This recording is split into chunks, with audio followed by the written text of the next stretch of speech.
On April the 19th, which was the 250th anniversary of the Battle of Lexington and Concord, we did a bus tour that left from the Stevens Center in North Andover, went through a bunch of historical sites throughout North Andover which were pertinent to that day, April the 19th, 1775. We're going to do our best to make sure it is a coherent back-to-front story of the Revolution, of our locals who participated in it, and some of the sites that you would otherwise see if it was the year 1775. And then switched over and crossed the border into Andover, where my compatriot from Andover's Center for History and Culture, Martha Tubinis, took over her side of the story from there. The Tories absconded with gunpowder stashes, as David had mentioned before.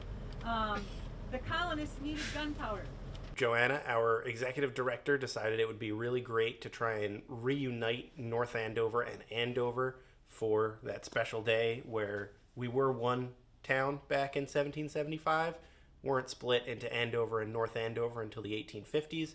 I certainly hope the experience that all of the attendees got on the tour was a good one. We were talking about the various sites and the background of the American Revolution, the French and Indian War that led up to the American Revolution, but we also did get to get out of the bus and visit two sites. I worked with Jenny Valencia, who lives in the Johnson House.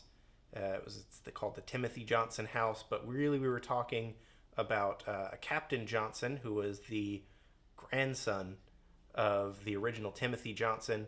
And Jenny Valencia was very welcoming. Her family let me inside a few days before the tour to sort of talk about all of the things that we were going to talk about as we led people through the kitchen and the dining room. The Historic Society is on a tour here today to look at some of the historic properties, and our house dates back to 1709, some places say, some are a little bit later, I think 1720. So just wanted to show people some of the unique features of the house. One area being the dining room, which you'll see in the wainscoting around the room and on the fireplace. It has the wide pine, which is referred to as king's pine, because I guess at that time the really wide pieces were supposed to be saved just for the king for shipbuilding. And then we got to go out into the backyard where she was nice enough to serve us all some lemonade.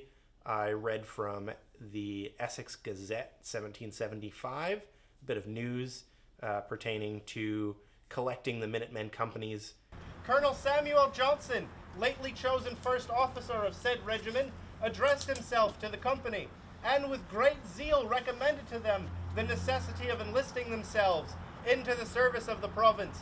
The tour went really well. People really enjoyed it, but a lot of people who wanted to go on the tour weren't able to make it. So we're going to be doing the tour again Saturday, September the 6th this fall.